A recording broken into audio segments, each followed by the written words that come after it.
My name is Katie Platten, and I will be your amateur instructor again. This is my friend Doreen Simpson. She and I think in the last, 4 years have probably canned 600 jars of jelly. Tons. I mean, so many jars of jam and jelly. We just love doing jam and jelly together. So she's just going to kind of be my assistant and help me get through some work. So what we're going to do tonight is we are going to make some peach jam using this automatic jam and jelly maker. And that's the thing that we're giving one of those away at the end of the class. And this is another life changer along with the Vidalia Pro. But this is just, it's just, again, takes so much of the guesswork out of making jelly. And I just love using it. So I use it all the, I actually have 2 of them. And I will have, you know, alternate batches of jam and jelly going. But I also thought, you know, just because I use this, it is a $100 piece of equipment. And I didn't know if everybody would want to spend that. Certainly, you may find it very much worth your while if you end up making a lot of jam and jelly, but it may not be where you want to start. So I actually decided to try some jam without the jam and jelly maker, just in the pot. And I'm going to make some Sandhill plum jelly tonight. So, and we'll do that just in the pot, but it can also be made in the jam and jelly maker. I just wanted to show you some skills not in the automatic machine. So anyway, so we're going to start out, and in your booklet is the peach reduced sugar jam. So the Ball Fresh Tech comes with a whole little cookbook, and they've got all their kind of standard jam and jelly recipes, and then they have low sugar or reduced sugar ones. To me, the reduced sugar ones are so fantastic because you really taste the fruit and not so much of the sugar. So I always use the reduced sugar recipes. So, and the recipes are the jam ones are almost all pretty standard. 3 1/4 cups fruit, along with 3 tablespoons of the pectin, 2 tablespoons of lemon juice, a little bit of butter, and then 2 cups of sugar as we go along. So, and I'm going to talk a little bit more about all the ingredients. You'll see I've marked out some things. We'll talk about that. But right now we're going to just start by blanching the peaches. We're going to need 4 cups of peaches, and I just blanch them with just a shallow X in the bottom of the peach, and then pop it in the hot water.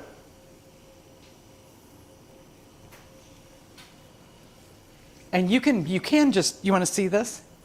Well, is that a pot of boiling water? Yeah, it's just a shallow pot. Okay, it's not like a bowl of water, it's a pot. It's boiling, yeah. This is just to take the skins off. And I'm just making a little shallow cut in the bottom. I probably could have used a little deeper pan. These peaches are bigger. These are fresh peaches from the Prairieland Market. They're from Idaho. And I didn't realize anybody was still producing fresh peaches. What do you think? One more? Probably. I do one more. So you need 4 cups? Yeah. Yeah, I do. So we're just gonna, kind of like when we did the tomatoes last month, we're just gonna have them in there long enough to get that skin kind of loosened up, but we don't want to cook the peach. Okay, Katie, on your direction here for that, Yes. it says coarsely chop and then crush with a potato masher. What am I? Oh, it doesn't tell you to peel them? I didn't see that. It says that first. It's wash, peel, and pit. It says something about wash. Wash, peel, and pit. Okay. So, yeah, so I guess it really doesn't give you a very good... And then after that, you blanch. Here, let me just think. Yes. I'm OCD. If you don't, I gotta go.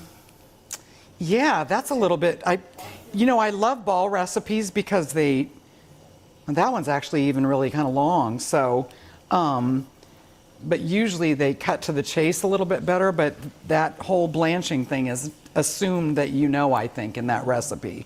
And how long did you blanch them? I'm sorry. Probably just like 30 to 60 seconds. Just, again, you don't want to cook them underneath the skin.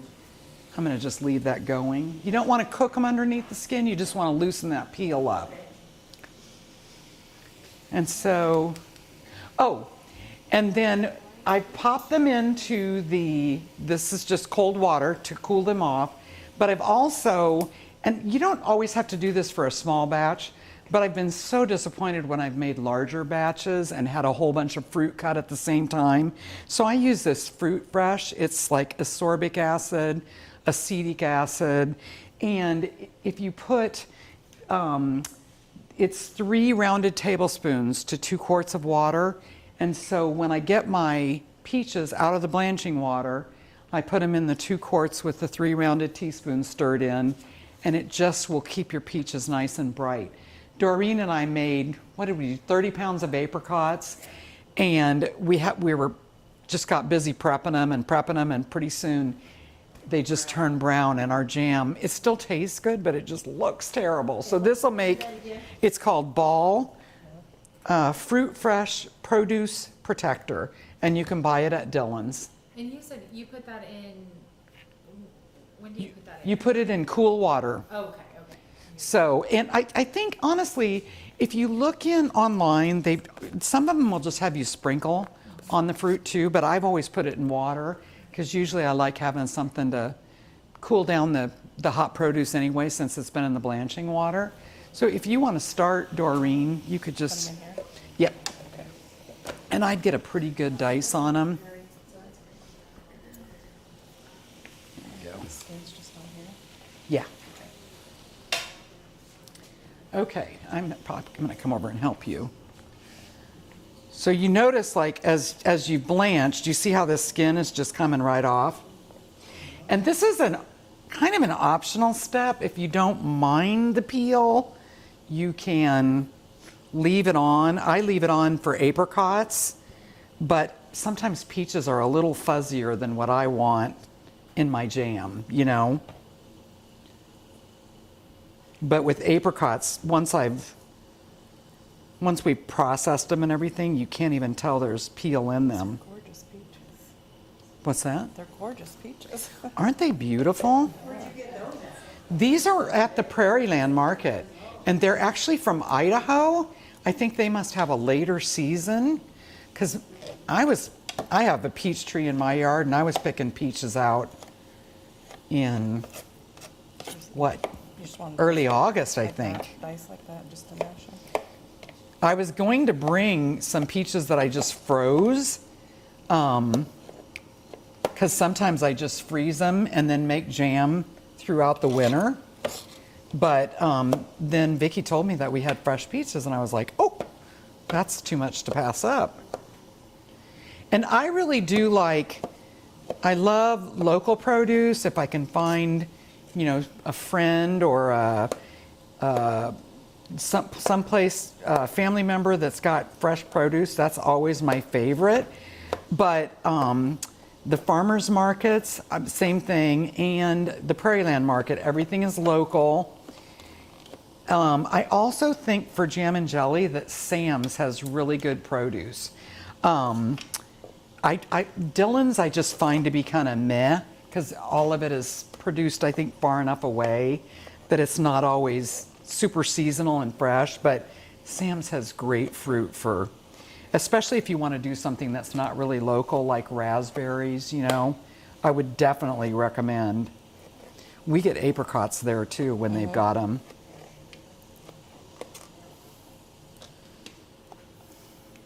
I am moving at the speed of molasses here.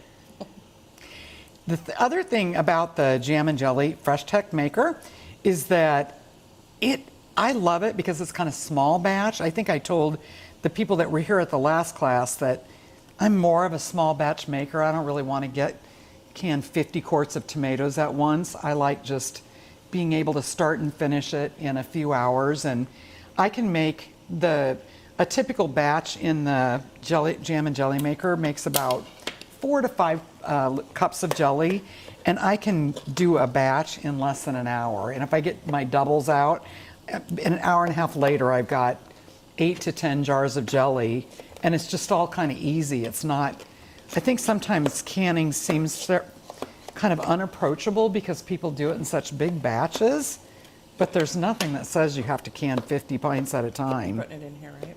To measure. Yep. So we are just working to get 4 cups of fruit here. How far are And we? let me smash that down. So for the jam and jelly maker specifically says, but I think it's probably a good practice in any case because you're sort of releasing the natural pectin of the fruit. But they tell you just to use a potato masher, kind of break up the fruit, release the pectin. One thing they tell you not to do, unless it's specifically called for in the recipe, is to actually, blend it in a blender. If you go to a puree, you may actually end up with not really getting the texture that you want. And let me just show them this and then we'll press the rest. So you can see we've released some of the juice but we've still got chunks of Did you put this peaches. stuff on there? That was in the water. That's all you have to do. Hold it. You I'm mean sorry? in that cold water it was? The cold water had the fruit protector Oh, I thought in you were it. gonna put it in there. Nope, I always put it in the water. So with the peel on, you put the peaches with the peel still on in the cold water Yep. with that. And that works. Yeah, it does. That's crazy. I'm new to this. I never used to use it, but as I started making bigger batches and had some browning, I got so disappointed that I was like, I'm going to start using Fruit Fresh. So How much do you have there? this is showing at a little over 3. I think we'll be able to get it all in here. Do you want to press on this and I'll start making the rest of the recipe?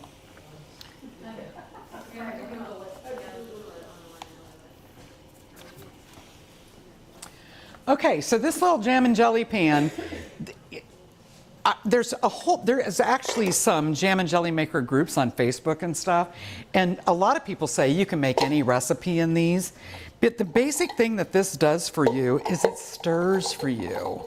And also, because it's all, there's a certain amount of fruit, lemon juice, pectin, etc., it's all pretty automated. So, you know that 21 minutes after you start this, you're going to have jam ready to put in a jar. Sometimes if you're not using pectin, knowing when it's going to be ready, how long you're going to boil is a little bit of a guessing game. Is that good enough? Oh, that's beautiful. Is it 4 cups, Doreen?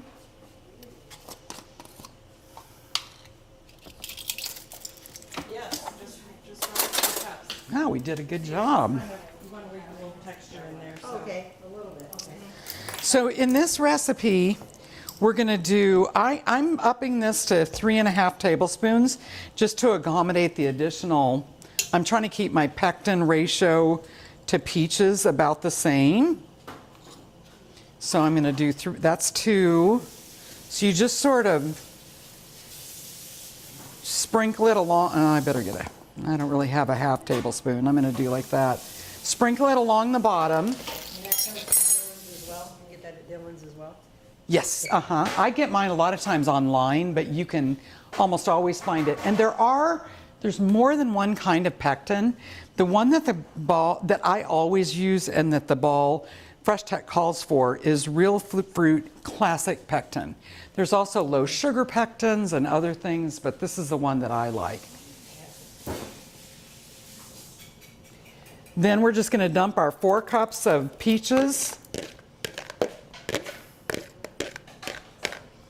that we've smashed. God, they look so beautiful.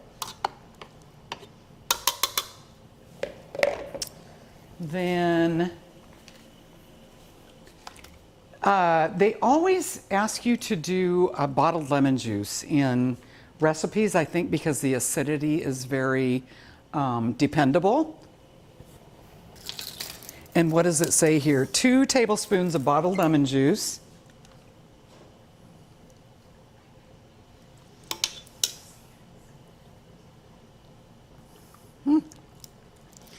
And then just a little plug of butter. The butter is complete, half a teaspoon. The butter is completely optional, but it's just to keep the foaming down, a little bit of oil. Like, I think that's what, one time I made it, or last year I made it in a bread maker. I have a jam jelly setting, and it kind of stirred it, did all that stuff, but it came out like kind of foamy, and that's right.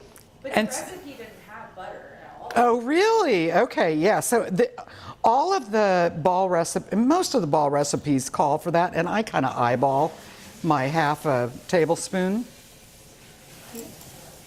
So now we're just going to start this. I'm going to put the display so you guys can see it. So we're just going to, When does this 2 cups of sugar go in? they go in after it starts cooking. Oh, okay. So we've got all the ingredients except the sugar. We're going to hit the jam button. It'll automatically default to 21 minutes. So, and again, as you get more advanced with this, sometimes you'll realize, oh, my test batch needed a little more cooking time. But I'm just going to hit enter because I know peach jam. And see, this thing has started to stir. Can you guys see that?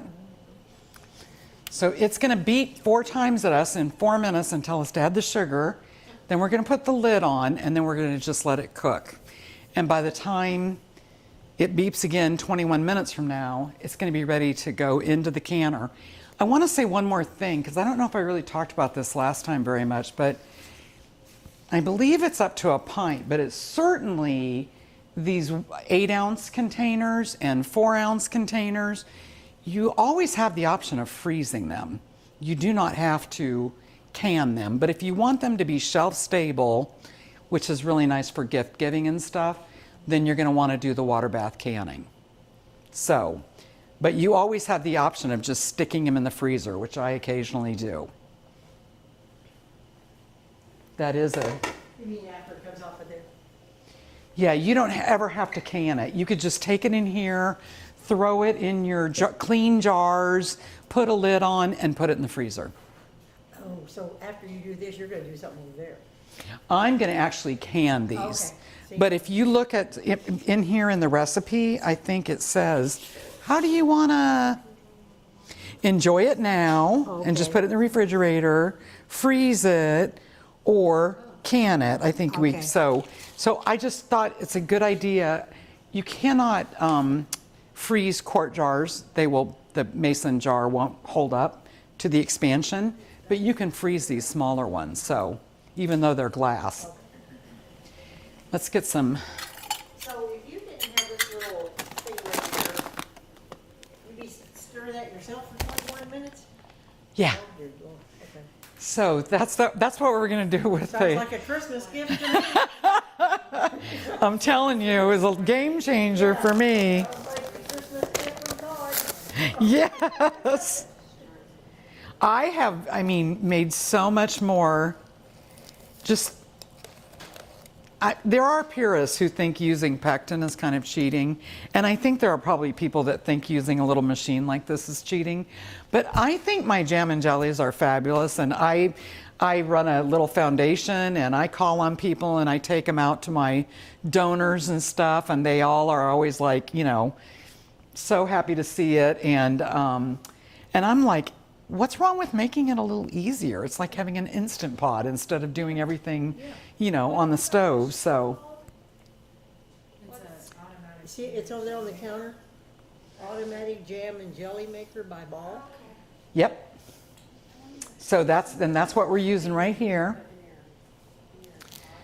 And but then we'll do the other one on the stovetop, so you can just see that process. I just never do it that way because I'm so tied to my machines. If you did it on the stovetop, then you would have it like on a low setting then? I would say medium. Okay. I would say you want to get some heat going because you do need to get it all heated through. It's like you see that there's a little bit of steam starting to come up, and you would do the constant stirring, and you're going to want it to boil. But again, if you're not going to use the machine, I would just use a recipe until you get comfortable with when do I add because different kinds of pectin also will have you add the pectin at different times and add the sugar at different times. So what we're really doing is this whole ballet between the fruit, the pectin, the sugar, and the lemon juice. And fruit is, oh, there's my, so I'm just going to do my 2 cups of sugar now. I love this. It says stay within earshot. Yes. If you walk away, you might miss your op. Yeah, they look at me. I would have never heard the button or the beep. Okay, now for jam, we're actually going to just cover the pot. And we're not going to do anything more with this until it beeps again, and then we're going to put it into the hot jar. So by the way, you always want to start everything in hot jars. So I've got the jars in here. I've got about 7 of them. I think we're only going to need about 4, but we're going to need some for the other stuff too. And you just want to keep that all nice and simmering.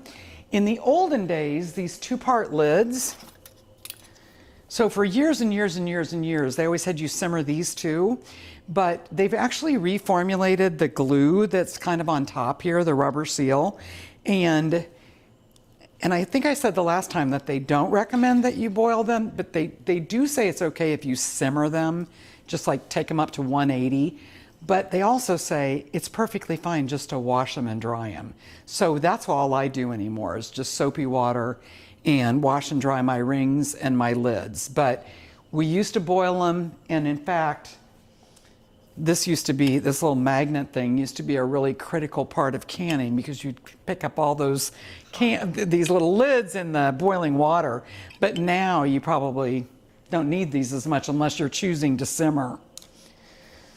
So while this is going,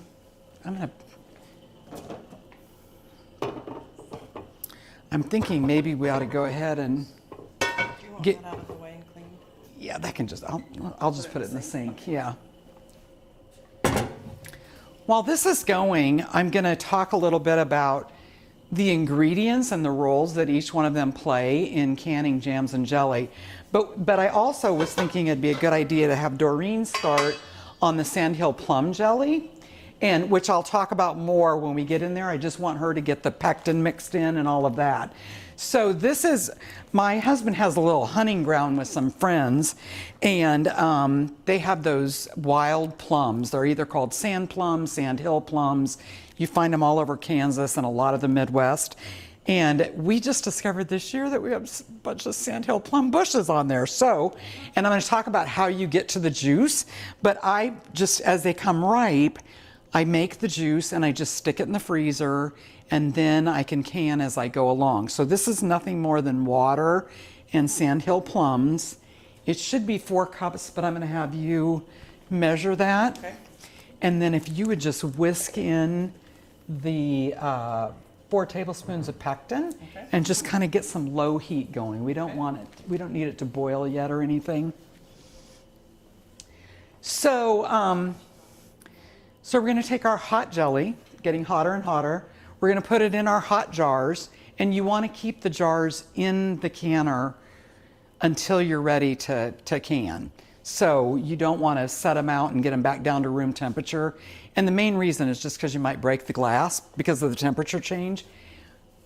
Everybody always tells you too to just use the towel so that you're not putting that glass hot jar against a cold hard counter. So you're always going to want to do everything on a towel. Did you have a question? Yeah, was that the same thing when, like, anytime you can, you want to keep your jars in the hot water until you're ready and pour them Yes. out when you're ready to fill them? Yeah, I can't think of any. Now, sometimes they will have you do, this is more in pressure can. Well, no, you'll see it in some water bath canning, but you'll even put room temperature food in there, like for dill pickles, for instance. You might put room temperature food and hot vinegar, but your jar is hot. So you want to just kind of work briskly as you're going along because you want everything to stay as hot as possible. And again, you don't want cold ingredients to meet hot glass or vice versa. So, The jars will break easier that way. because that you could have a jar break, yeah. So everything's hot. Now I want to talk about, because those of you who were here last month, we talked about how use a recipe, use a recipe, use a recipe, and use a recipe from an approved site. There's lots of YouTube and Facebook recipes out there, and people are canning stuff that's not really safe to can. For instance, you can't can anything with very much dairy in it. You can't can anything with cornstarch in it. There's just certain ingredients that you cannot can no matter how you can them, because there's just never been a tested safe recipe. In your materials, I have way down at the bottom, and this is the same one that was in last week. Oh, yeah. But these are just resources that I really like. And one of my favorites of all of these is, I think it's the final, no, it's, where is it? Oh, it's under number 4, the second one, www.healthycanning.com. And even the strictest groups on Facebook and stuff like that website. She uses all approved recipes, but oftentimes she explains things in a way that you can understand them, where sometimes the extension agencies and the National Center for Home Canning doesn't always explain the whys of why you're doing something, and that website does. So I love that. But now when you get into jam and jelly, you actually have a little bit more flexibility. And the reason is because we talked about pH. So you can safely water bath things that are highly acidic. But if they're more alkaline or less acidic, then you have to add acid to them. So that's why when we pickle, we add vinegar. Even when we do tomatoes, they're actually right in the middle of the pH scale. And so we add tomato juice or vinegar to tomatoes as we can them. But fruit, almost all fruits, probably not bananas, but most fruits are highly acidic. So that's why there's a little more room to because you could just can fruit and it would be acidic enough. You don't have to add lemon juice. Sugar doesn't have any effect on food safety. It is for flavor, and it also helps preserve the food for longer.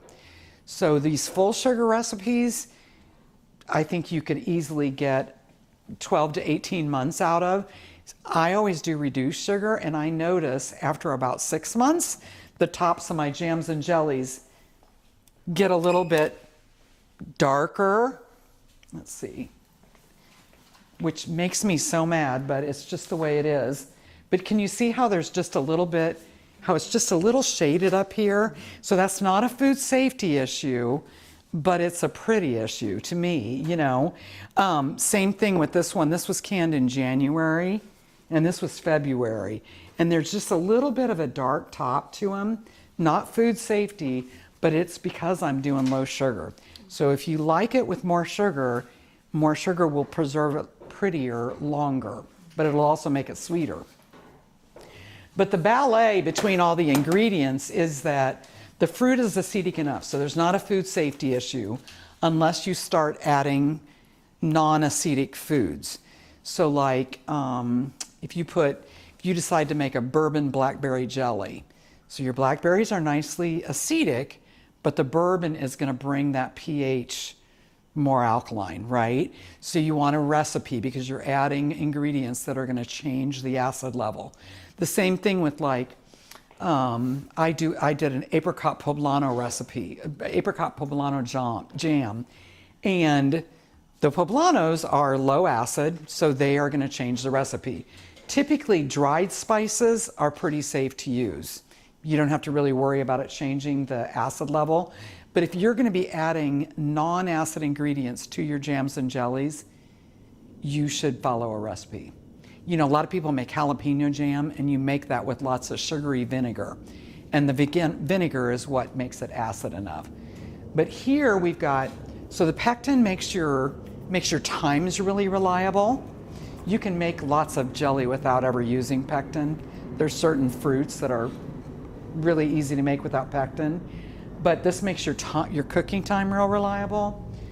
The sugar gives you shelf life of pretty, not a food safety, but a pretty. and it also kind of interacts with the pectin. The lemon helps kind of encourage the pectin too. So the biggest thing that you risk if you're using proper canning procedures, the biggest thing you risk is having loose jam or jam that's too stiff. So, like for instance, my apple scrap jelly, which if you're ever doing a bunch of apples, you can just save the scraps and make jelly out of it, just like I'm going to show you how to do the Sam Hill plum. But see how that's, because I didn't have enough pectin and my chemistry. So I can still pour this over cream cheese. I can put it on toast. But to me, it's just not as pretty because it's all wobbly like that. Most of the time when I get jelly that I'm not as excited about, it's because it's too thin. I only remember one time ever making jelly that was too thick. I made some carrot cake jam and it was just stiff as all get out. And I ended up just reprocessing it and added some apple juice to it to thin it out. So this first website on your resources list right here, where is it? The NCH one, NCH, that's the national website for canning safety. They have some great resources on what if my jam's too thin? What if it's too thick?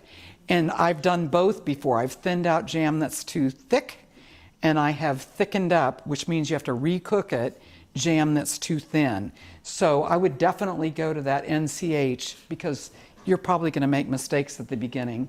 But again, most of the time, if mine's wrong, it's thin. What did you say the lemon, it encourages what? What's that? What does the lemon encourage? The lemon encourages the pectin to work, so it helps it set up. There's all these nice chemical reactions between the acids in the fruit and the lemon juice, the sugar and the pectin.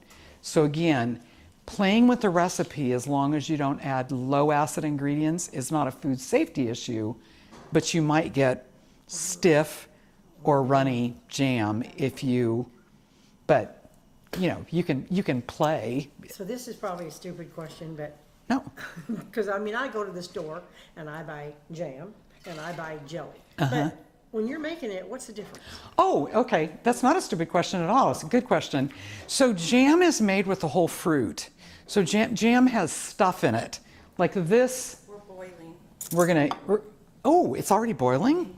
Will you just kind of turn it down a little bit? Like this is the peach jam. We're going to try it tonight over cream cheese.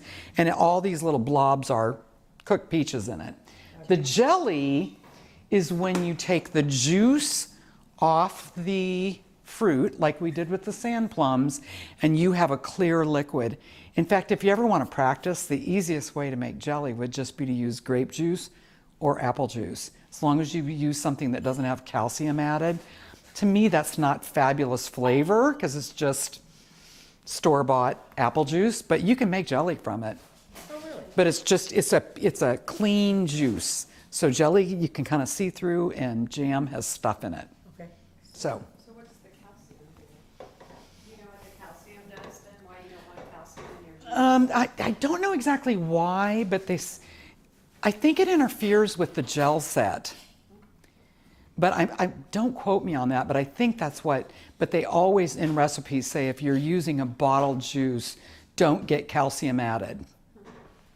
Does any of this, like baking soda or baking powder, you may want to make sure it's fresh if you were going to do baking, but like does any of this go bad?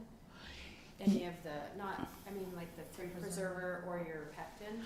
Oh, yes. Okay, so if you go look in a canning cookbook, which I will pass around some of these canning cookbooks, it'll tell you that you should probably replace your pectin every year. So it does expire. Well, like my mother-in-law, she might replace it sometimes, but she throws it in, she'll throw it in the freezer. Well, and that would probably be another, yeah. And I just started using this year, and it says best by November of 2024, but I think you could always pop it in the freezer and yeah. But they do say replace your pectin every year. I go through several jars of pectin every year, so I never have had to worry about, is it still working? But if you ever got a runny batch, it's either your pectin or your cooking times, you know. So you said earlier that you reprocessed one or something like that. Can you reprocess any jelly if it's not, the consistency isn't where you want it? You can. Yeah, I don't do that very often. It's got to be pretty much an epic fail for me. But there are ways, I think it's online. I've done it like maybe a couple of times, and you reheat it, you dump it all back in the pan, you re-clean your jars, boil your jars, and then you're going to add some more pectin and bring it back to a boil again and do it again. And the same thing, thinning it out, I think you usually thin with like apple juice or some complementary juice that doesn't have calcium in it, and then reprocess it. Thinning it to me is is more dependable than thickening it, because if you boil fruit too long, like if you're doing it on the stove, sometimes you can kind of break the pectin. So again, it's one of the things that's nice about using pectin instead of just using the natural fruit pectin. So how many minutes? Oh, we only have 2 minutes left. Okay, so. So when are you knowing that it's bad? Like, you already put it in the jars and you did the water bath and then you took it out of the water bath and you were like, Well, Or before, just like when you were this stage, before you put it in the jars. Usually I'll show you, because as you're spooning it into the jars, it will be, as soon as it starts to cool. And in fact, for canning without pectin, they oftentimes tell you to put a china plate or a earthenware plate or whatever in the freezer and get it good and cold. And when you can put a jelly on there and it will set up very quickly, when you put like a couple of drops of jelly, it sets up really quickly, your jelly's ready to go. So it's as it's thickening, as it's cooling, it's thickening, and if it really doesn't thicken while I'm spooning it into the jars, then I pretty much know, I probably didn't get enough in there. So you'll know within the first 5-10 minutes while you're trying to Yeah. stir it? Okay. Yeah. Spoon it in. But let me tell you one other thing. That's a little bit, because This is beeping. it will also, yep, it's done. So I'm going to get these jars out of here. Jelly also, they will oftentimes tell you to let it set up for a week or two. It will thicken over time. So, and if you've canned it properly, then you can pull it out after a week or two and thicken it. But I don't think I've ever had such a failure that I was like, before I even got to I always let them cool on the counter first. And a lot of them don't, like when they come out of the water bath, it can be really loose and it'll thicken up as it cools. By 12 hours later, it'll be much thicker. So I think you would probably, I've never just said, oh, that was a fail, and stopped and redid it. So this is a really important tool. There's most of the special equipment you don't have to have. You can use pans like we've got on the stove here, but these are some important things. This one is just a great way to lift a hot jar out of the boiling water without burning yourself. And then this thing, you need a funnel to get you want to keep your jars really clean during the canning process. This thing is something that we use you can use this side of it to make sure you don't have any air bubbles in your canned stuff. That's not usually a problem with jelly, but like in canned tomatoes and things like that. It also, we're going to talk about head space, and each one of these little stair steps is 1/4 of an inch. So this head space should be 1/4 of an inch. So we're going to fill these jars until they get to that first stair step. So let's just get started real quick. Thank you. Excuse me. Now that you may have jinxed me because it looks a little thin here. No, but that would be good, 'cause then Okay, I'm going to get another towel just to stick the dirty thing on. This is another thing. Do you want to turn that on full blast, Doreen? Yeah, actually, yeah, we'll use that for the. High? It's on high. Yeah, it's on high. Okay. Well, is it all the way there? Oh, okay. Okay. So do you want to look at it? kind of loosey-goosey, Yeah. but it's got some syrup to it So how come it's not frothy? because we added the butter. Oh, yeah, okay, sorry. The butter is super helpful at, So that's gonna thicken up, huh? and so again, you see that it's almost like soup. I've got some broth, some sauce, and I've got some whole fruit. So I'm trying to get relatively even amounts of broth and fruit in each one of these. And I usually put out more cans than I think I'll need. But if you can't get all the way up to the head space, then that's required for the recipe, then you don't want to can it. You can just put it in the refrigerator and eat that one first.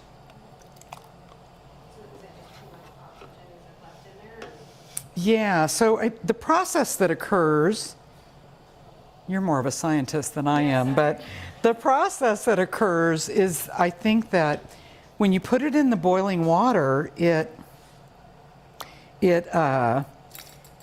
pushes the oxygen out, and I'll talk about that a little bit too, because we don't tighten this down to the nth degree.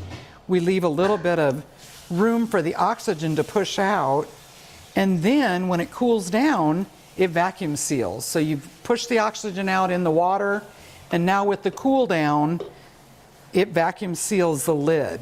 And that's what creates the safe environment to make it shelf stable. So if you can't get to the appropriate headspace, that's probably one of the most common things that people do. But remind me also to tell you about siphoning, because sometimes you'll feel like you did it wrong and you didn't. So I'm just going to see what I've got here. So I'm just running this around. That one's good. That one needs a little bit more. 3 of them need a little bit more. Just making sure that I'm all the way up to the 1/4 of an inch headspace. Sometimes the headspace will be up to 1.5 inches depending on what you're canning, but most jams and jellies are 1/4 of an inch.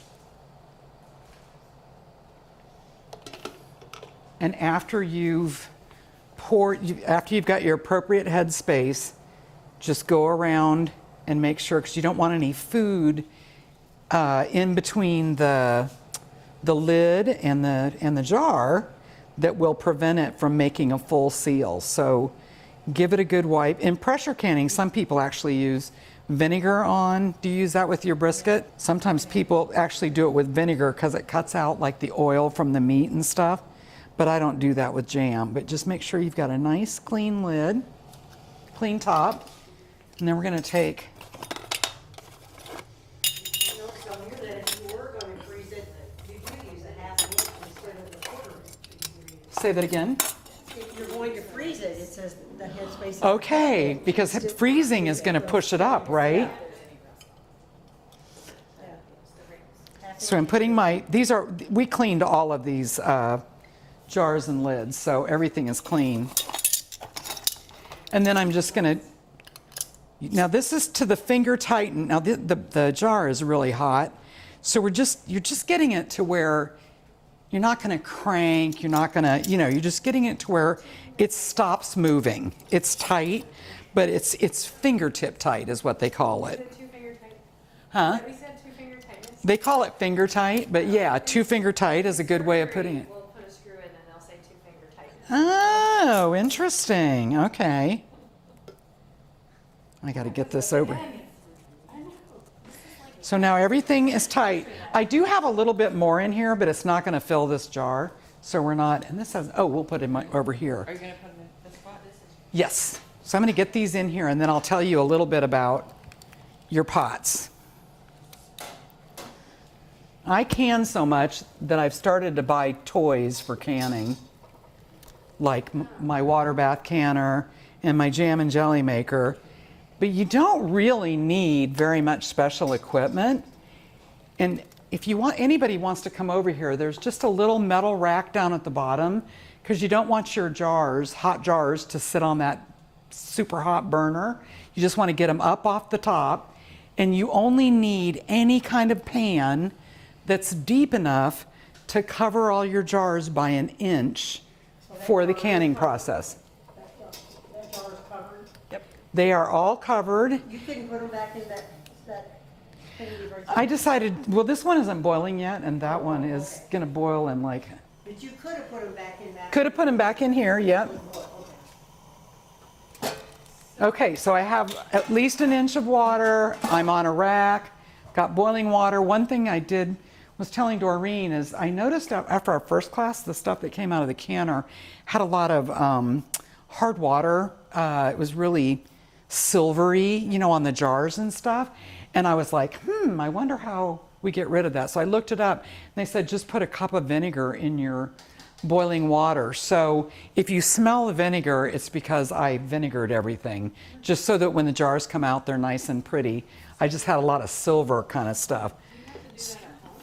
At your house? Or do you I have a water softener at my house, so a water softener probably okay. yeah. Yeah, we'll put it right here. So I do have a little bit of leftover, and I will tell you that it's not thickening all that well. So we'll see. It's still hot. Do you need a timer set for that, Kate? Here, let me hold it. Oh, yes, is that boiling over there? Yeah, it is. This one over here is boiling?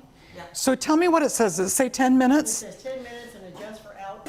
Yes, and so as we talked about before, there's always a 5-minute adjustment in Salina, Kansas, because we're at 1,200 feet above sea level. Boy, this is so close. You want 15 minutes? Put that in there. You want 15 minutes? It's pretty short, though. I could have, Time 15 minutes. yeah, 15 minutes, please. And then I wanted to show you these lids.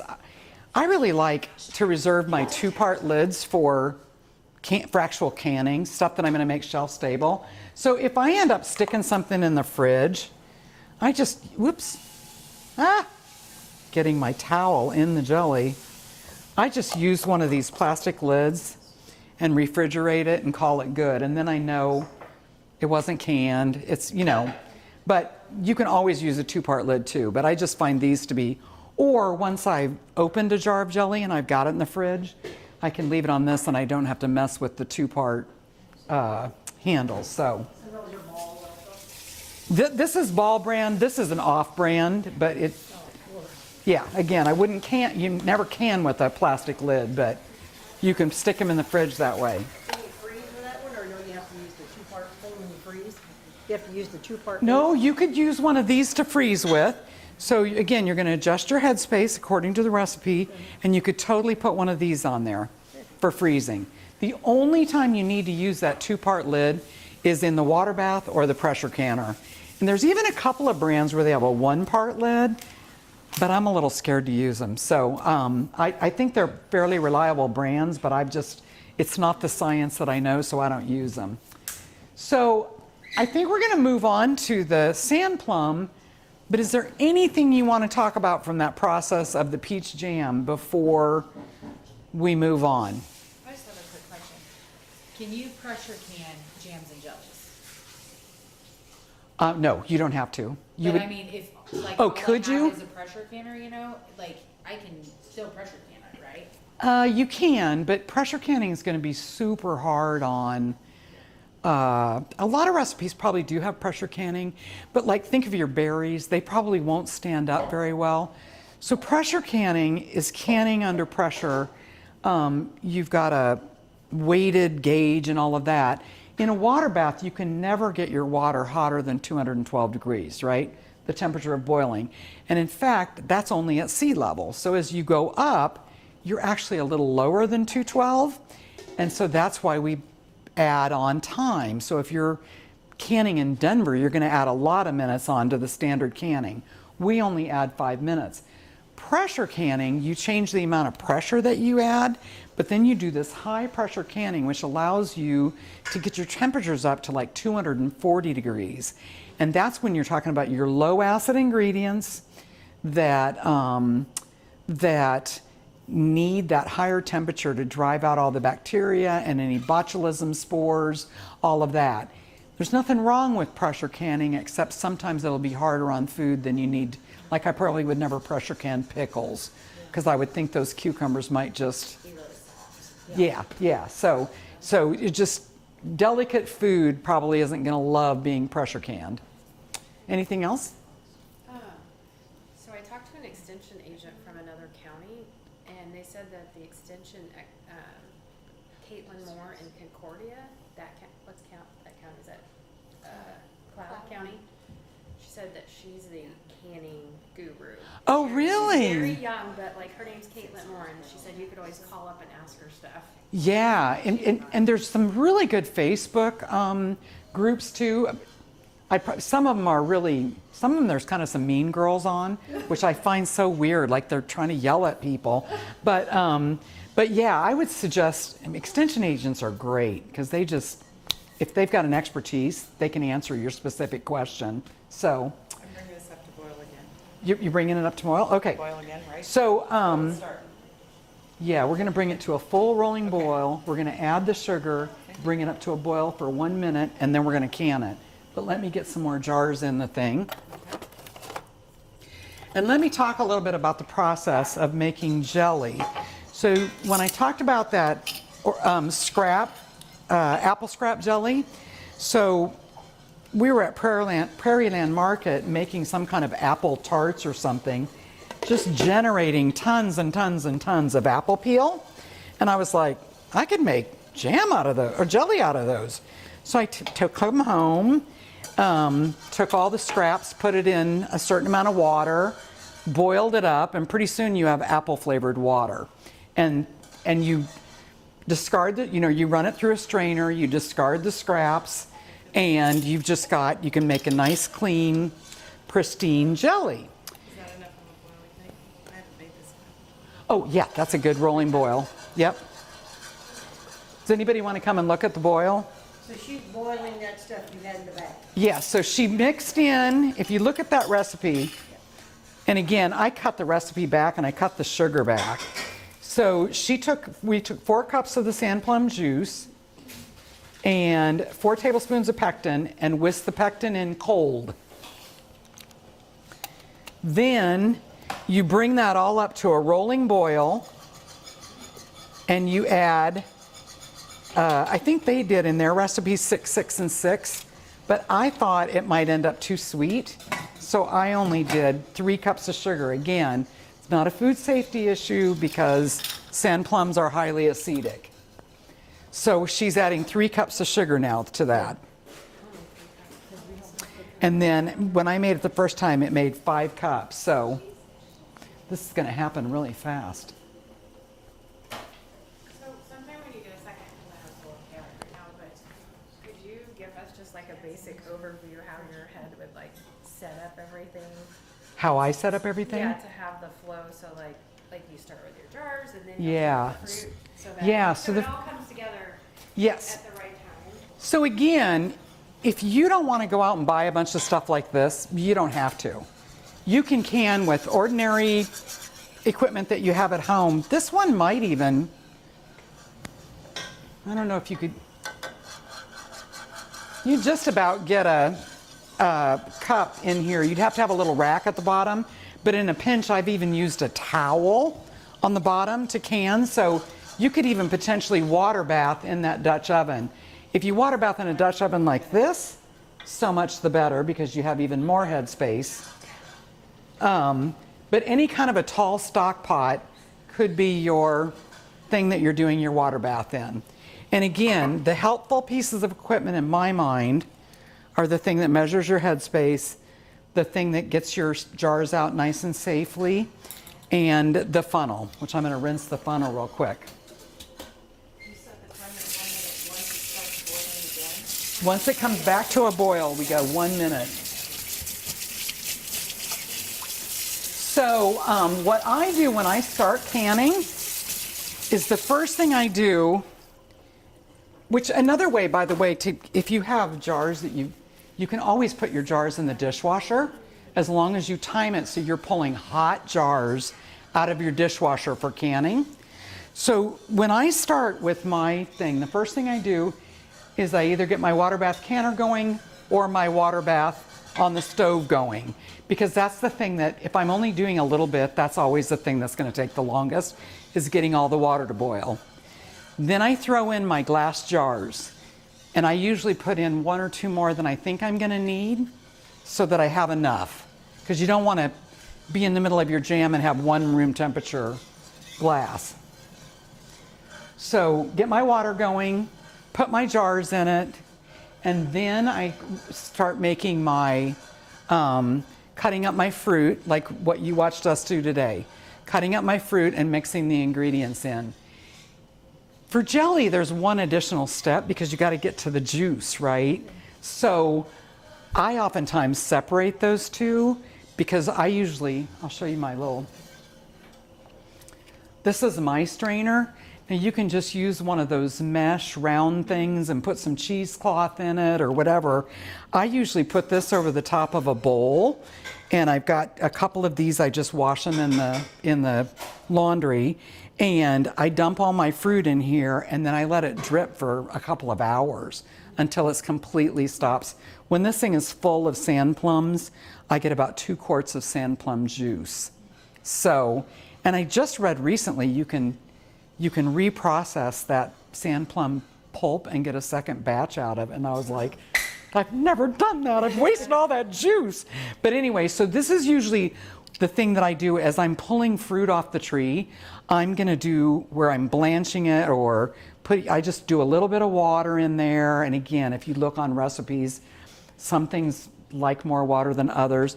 This one called for a whole gallon of sand plums, but only 2 cups of water. And I thought that sounded crazy, so I did 7 quarts of sand plums to 4 cups of water, and my juice was plenty strong. So I'm going to usually make this, and then I'm going to freeze it. I put the juice in Ziploc bags, and I just freeze it until I'm ready to make my jelly. And so then another day, and again, especially if you're stovetopping it, it doesn't matter. If you're using this, try to get your ingredients kind of more down to room temperature. If you start too cold, you just won't give it enough time to. So like yesterday, I got my juices out of the freezer and put them in the fridge. And then today when I got here, I left them out on the counter to get them warm. How you doing? Are you already boiling? It's done, the jam's done. It's being droppers. Okay, I want to show you guys this. You need 5 jars. Now, and we can, this one does have a little foam. Can you guys see this very well? You can see it's got a little kind of scummy foam on the top. What I typically do is go along with a tablespoon and just sort of pull that scummy stuff off, because it will show in your jar. But look how, once you get past the foam, this beautiful ruby red liquid, and it's all ready to go, and it's already starting to thicken. You couldn't have put the butter in there. You know, maybe I could have. It wasn't part of the recipe, so I never thought of it. I've only seen the jam and jelly maker recipes use the butter. I'm going to turn this on. Something. Do you want to? Yeah. Is the sand plum in your ball recipe book? No, the sand plum recipes. In fact, I was like, I hope you can make safe jelly with sand plums. So I went to several extension. So almost every state university has got an extension agency, and Oregon, Wyoming, North Dakota, they've all got sand plum recipes. So I knew it was going to be safe to can them. I take them home and I put them in a big sink of water, cold water, and just rinse them, and there's always leaves and everything else. And then the ones that are all ready to go, I process that day.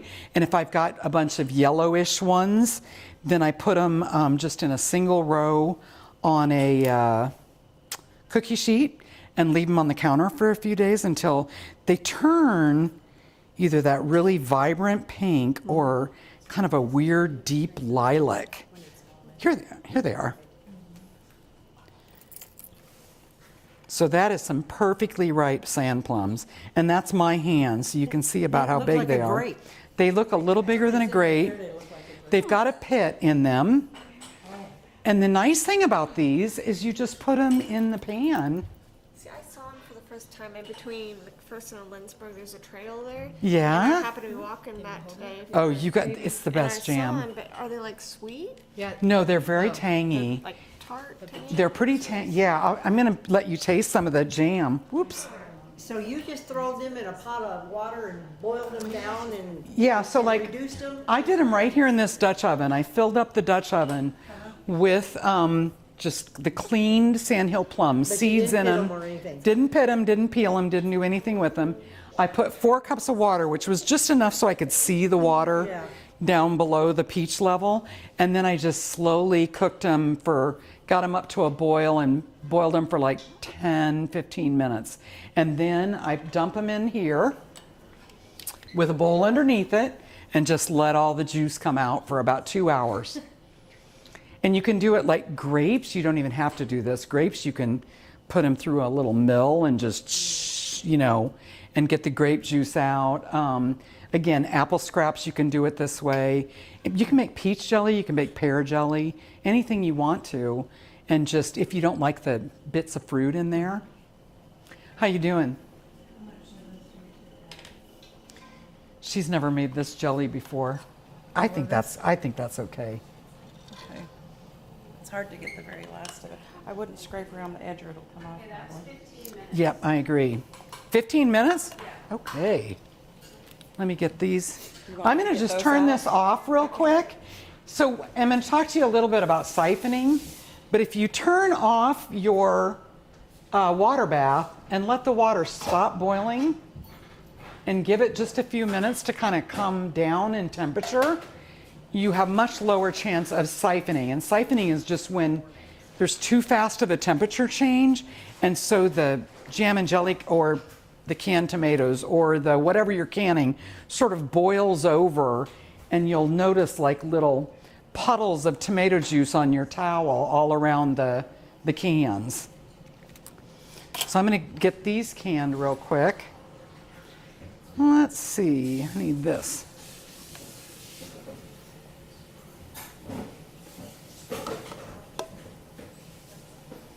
Oh, this is starting to gel nicely. I believe, but would you check for me, Sandy, if that one also says a 1/4 inch headspace? Oh, I turned this off. You wanted this to boil. Put 'em Huh? back in. I turned that on low. Are you putting those back in there? Yeah, Oh, shoot. I turned it. you're fine. Right? What's that? It's just this one sheet, correct? Yes. Okay, Does it not give you any headspace? I don't see it, but maybe somebody else can, let me see. I think when I canned them before I did. Boil for 1 minute, ladle, cover. He does not say. Oh, see, that's sometimes the problem when you're.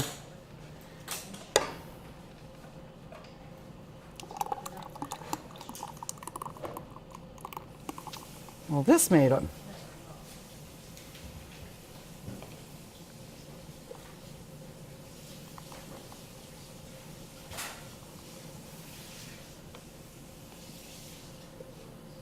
Again, I kind of eyeball it up to about a 1/4 inch, and then I measure and make sure that my eyeballing worked. On the sugar-free strawberry one, it says a 1/4 inch. Every jam that I've ever made, I think, has a 1/4 inch headspace, so I'm If you're gonna freeze it, then it's a. pretty, yep, you're right. Okay. And again, if you're doing this as gifts, it's really nice not to take over something that needs to get stuck in somebody's freezer. What do you need? But for home use, freezing is sometimes just as easy as canning, or easier than canning, So if you're gonna freeze those, you could just put them in that jar, put that little plastic lid on there and slap them in the, well. Exactly, you'd be let 'em cool down done. a little bit, huh? Let me get a little bit more. What time is it now? 7:15? Yeah, you're rocking and rolling, girlfriend. Oh my gosh, wow. Okay, get my lids. Well, I wanted for all of us to try some some jams and jellies. So I've got this peach jam that I put over cream cheese, and then so far I've been collecting the sand plums and making juice out of them, but this is only the second time I've made jelly out of them. So I have 1 jar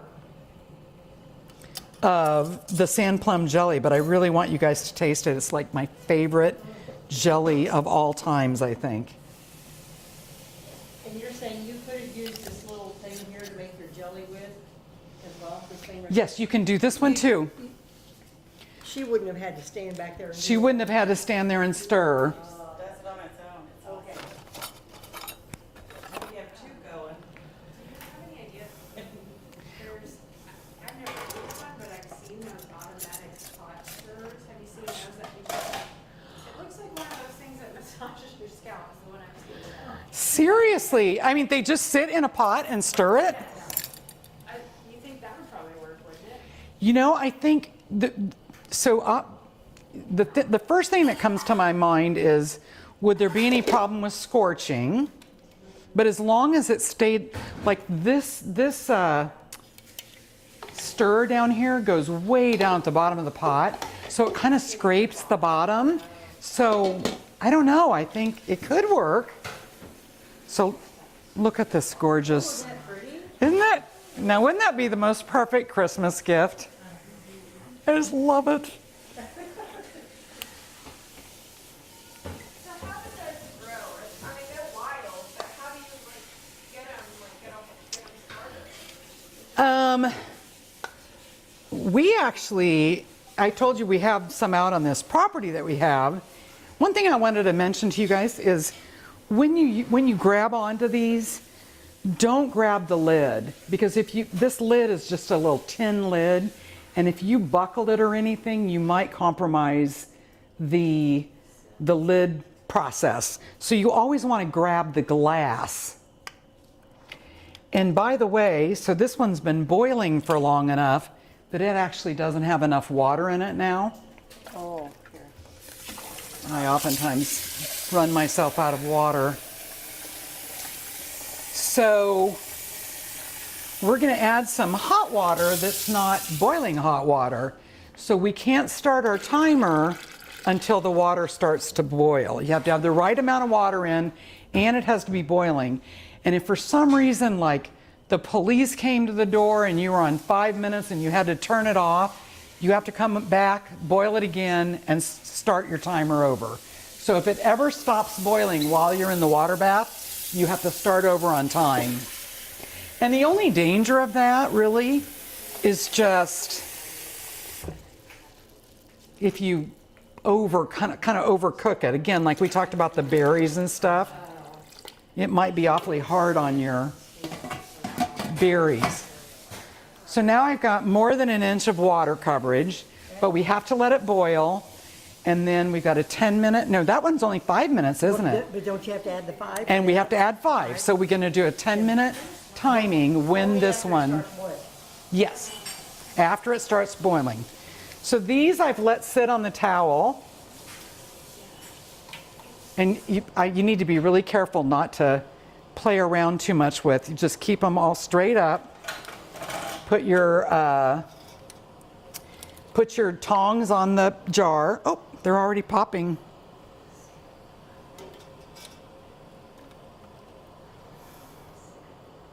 So let me tell you about these lids too.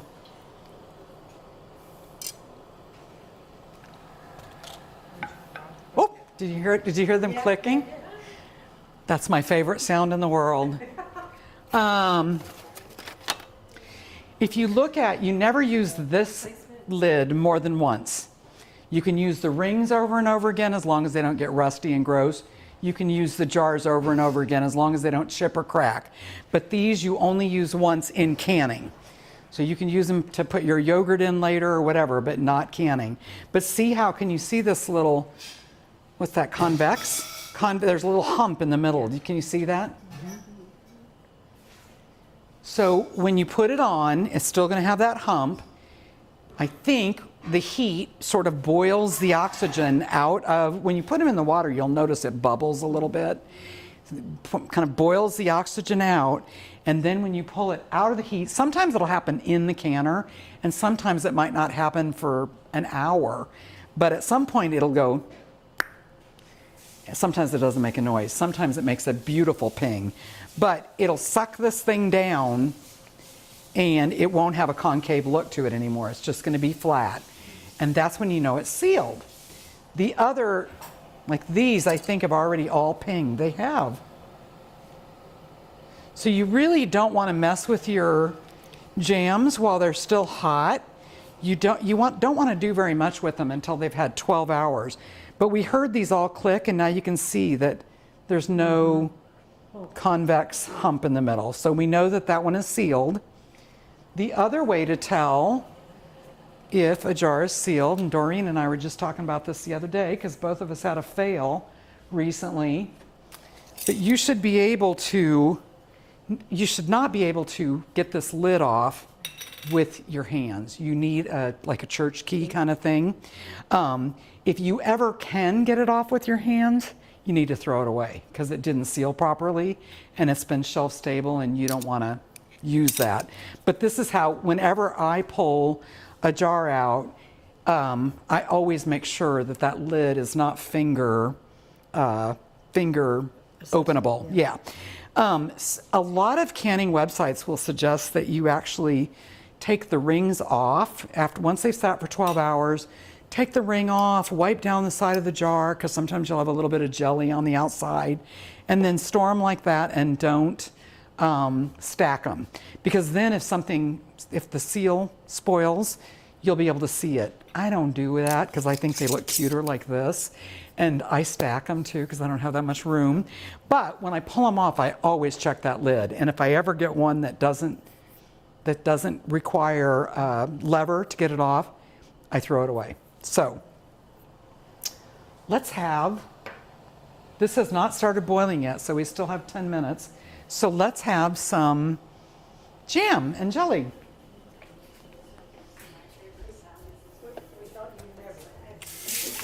You what? Did you think I was going to forget? We thought you'd never asked. By the way, there's bottles of water over there too. I didn't offer up any water. You guys found it? Okay, good. No, I brought my own because I didn't know. One thing that I always do, and you should too, even if you're not making a label, just use the black magic marker or any color of permanent marker and put what it is so you don't wonder later, and also when you canned it. Because typically, and I know people that have used their canned goods for 3 years or so. If I go much past 2, I'm going to throw them away. But No, call me. Here's my number. okay, I'll call you, Sandy. But you always want to date it. Say you're making, like I have all this frozen plum juice right now. If you're making a bunch of plum juice, you want to get your earliest stuff out first, right? So you made some in August, some in September, some in October. So one thing that I want to mention is that there is such a thing as going too many batches when you're making jam and jelly. Now, this wouldn't have affected your recipe, but you just reminded me that sometimes if you go with too much, it takes too long to get it heated. Like you've got a gigantic kettle of jam and jelly and it takes too long to get it heated. You can kind of mess with your pectin and therefore mess with your set. So, but a triple batch of that tomato jam should not have made any difference at all. Is that boiling yet, Katie? Oh, it's just getting started. Let's give it one more minute and then we're ready to go. And then when it asks you like how much, like if it says like 3 pounds of like tomatoes or fruit, that's like when you're buying it, or is that after you processed, like you peeled it? Seems to me some of them are really specific about that. They'll say 3 pounds of tomatoes as purchased, and then they tell you to core the tomato and peel it and all that and cut out the bad spots. Some of them are not very specific, and if I recall that recipe, I went to 3 pounds diced tomatoes because I felt like by the time I got all the cores and the bad spouts out, Well, that's what I we did not have enough left, you know? And is there any easier way to get the seeds out? Oh, With well, tomatoes? if you don't mind spending some money, there's an easy. Do you have a KitchenAid mixer? Yes. There are 2 attachments you can buy together. I do that when I make tomato juice. One of them is like a meat grinder, and then you add this other, I'll have to look it up for you, but well, I do straight up tomato juice, and you just pump it all through, and you've got your KitchenAid mixer going, and it just all happens automatically. That's all right. The what? Because that's what took the longest, was like going through and getting out the Oh, I little bet. whatever. You don't, one of the things that you don't want to do is check and see with your finger if the lid has popped down, because if you pop it down, it may go, oh, it'll stay that way, but it's not necessarily sealed. So just when you even, it's really hard for me to discipline myself to not tip them side by side and stuff, but this is not a completely leak-proof vessel at this point when it's still hot. So you want to just keep it as straight as possible. And if it bugs you that there's that pool of water on the top, just take a little paper towel and dab on it. But don't put your finger on it.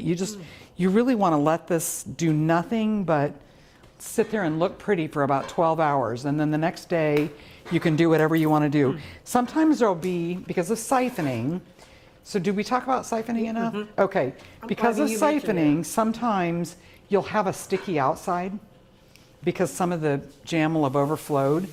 And another thing, that's what I wanted to talk to you about siphoning. Again, it's because you change temperatures too quickly on it, but it's not a food safety issue. It's okay, even if sometimes when you're canning, you might end up with, at the end of the can, so much siphoned out that now your jam only comes to here, and that's still a safe recipe.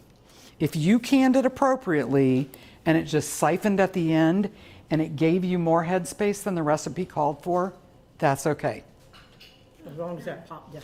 But as long as it's sealed and everything else went according to plan, if you start with a headspace that's down here, it's not safely canned. But even sometimes people will do like raw pack chicken, and I've seen raw pack where like the chicken, you know, it, as you remove moisture, as you cook that chicken, so the chicken might only be up to here, and then the juice is only up to there, and you're like, okay, that looks really weird. But as long as it was canned according to all the processing rules, it's still a safe recipe. Food that's sitting outside in a vacuum sealed jar that's sitting outside of the juice sometimes will discolor, so it's not as attractive. But again, it's probably, if you canned it appropriately, it's still safe to eat. If you ever open anything and it's got a bad smell, throw it away. So the smell is, or if it's got like mold on the top, sometimes you'll see a little, when you do the jam and jelly with a little bit of butter, you'll see a little bit of butter residue on the top. That's okay. But if you see, you know, you get a can out 12 months later and it's got mold growing on it, don't pick, I mean, just throw the whole thing away. I mean, you can reuse the jar, but throw the jam Anybody away. want the last little cream cheese? Nope. So that's a reduced sugar peach recipe that I made from my peach trees. This is sweet. That plum stuff is really sweet. You think it's sweet? Oh, I think it's so tangy. You do? Do you guys think it's sweet or tangy? To me, it's got a bite to it. Yeah, like there's a little heat. Yeah. Yeah, yeah. And they had it equal parts sand plum juice, pectin, and sugar. And I was like, that's too much sugar for me. So I cut it. But you could even cut it back further. The only thing that you're risking is, do you get a good set? Yeah. It's still safe, but you could make it less sweet than that. Okay. Is there anything else we haven't talked about? Okay, so again, I'm just going to turn this off just to avoid, I don't get siphoning very often, but when you do, it just messes your jars all up and everything. So I'm just going to turn this off, take the lid off, let it stop boiling, bring the temperature down just a little bit before I pull my jars out of here, just to avoid any siphoning. So I think we're there, girls. Yeah. Do you feel like you could can some jam? Definitely not. One thing I want to tell you, I think at the beginning when I first started canning, you know, like at my mom's side, we would always can 40 jars at a time. And especially when you're learning and you're new, that is so overwhelming. Like every time I would go to start canning again, I'd be like, okay, what were all the steps and what do I have to do? So I think if you want to build your confidence and your experience, doing small batch canning is just the best. Even if, like for instance, when my peaches all come at the same time, I probably get 200 or 300 peaches off my tree. And so when they're all coming and everything, I've got peaches all over the counter that maybe weren't quite ripe enough, and I will either blanch them, slice them, and then put them in my food saver bags and freeze them. So now I can make peach cobbler or peach jam or whatever. Towards the end of the season, I just throw them in whole in the freezer. And I'm like, I don't have any more energy for this. And I'm also making canned jam. And this year I did actual canned peaches and light syrup. My husband just adores them. But feel free to freeze some of those raw ingredients when you've got that seasonality and they're beautiful and all of that. And you might want to dunk them in a little fruit fresh first, because the peaches that I just threw straight into my freezer, once I thaw them, they're pretty dark, you know. But and then you can make, like I can make jam in January because I've got peaches ready to go, you know.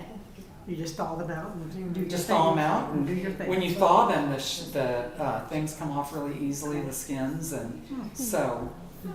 But that's the way that I kind of keep it, so that I don't have to spend an entire weekend making, 40 bushels of peaches or something. So. And rhubarb freezes nicer too. And what? The rhubarb. And the rhubarb. So we have a friend that gives us rhubarb, and it comes ripe one time of the year, and I just take it all, then put it in little, probably about this thick, 1/2-inch slices, put it in food saver bags, and then through the year I mix it with berries or I've made strawberry rhubarb, blackberry rhubarb, raspberry rhubarb, and but I just kind of keep my ingredients when they're fresh. I freeze them, and then I make jam out of them later. There you go. Okay, I'm going to take these out. Doreen, is there anything you can think of that I should have talked about and didn't? I can't think of anything. I'm still writing that. You covered it all. Look at that. Oh, that's pretty. Pretty color. This would be the prettiest Christmas gift. Another one that's fun. Do you guys like? Whoa, that was bad. Do you guys do jalapeno jelly? Do you like jalapeno jelly? So you can do jalapeno jellies. Either use green jalapenos and make green, or red and make red. But I have also added some food coloring, just a little bit of food coloring to kind of enhance. So you get like Christmas red or Christmas green. And that doesn't mess, you're only using a little bit, so it doesn't mess with your food safety. I don't know if Atwood has it. My sister has a store by her. It's called Rural King, and it's like an Atwood's, but they have like peach jalapeno, strawberry jalapeno. I mean, every kind of everything with the and it's the best jam. And so and they good. mix it, and I would have never thought about putting jalapeno. with Jalapeno that. mixed with fruit is really good. Yeah, I mean, it's just real. I got 3 or 4 jars. I also in my love freezer now. bourbon mixed with fruit jelly. Ooh, that Bourbon sounds goes good. good with almost all fruit jellies and jams. So I do a blackberry, and I do put Jack Daniels in it, and I call it blackjack jelly. A jam. It's jam. It's not You need jelly. to have a cannon party or something. That's what this was. Yeah.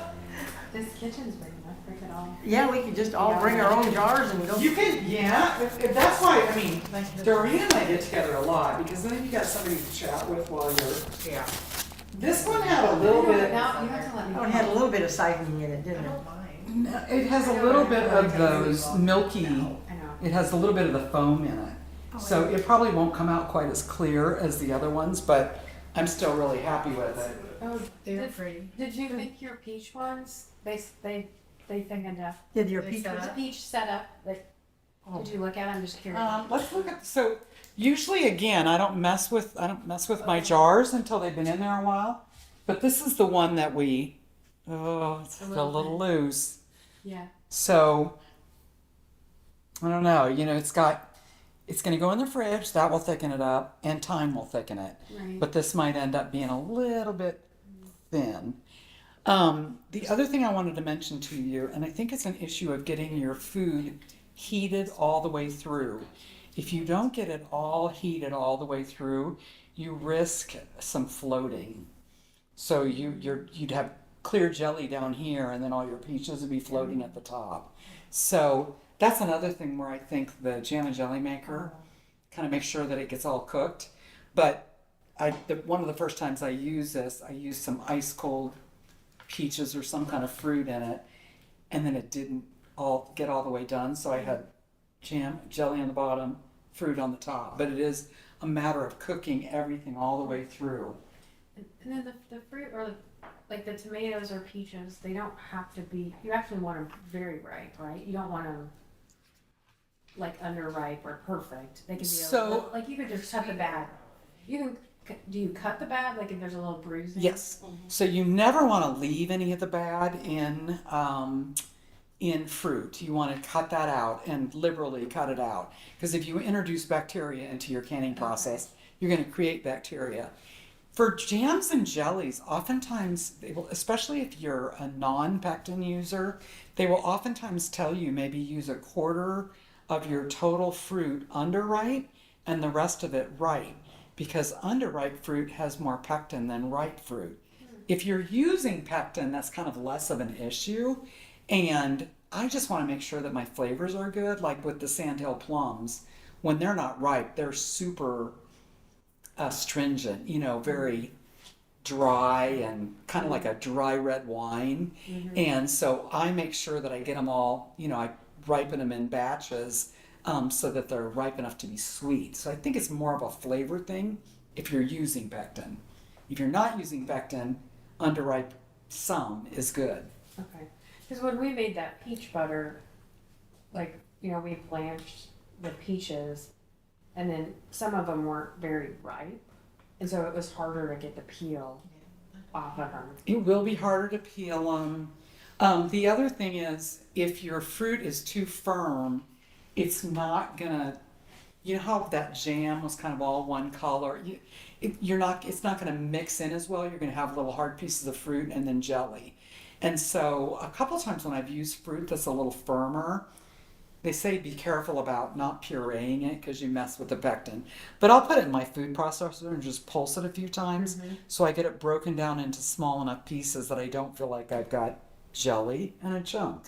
Jelly, So, but just be really gentle with your pureeing, or you can knife cut into smaller pieces.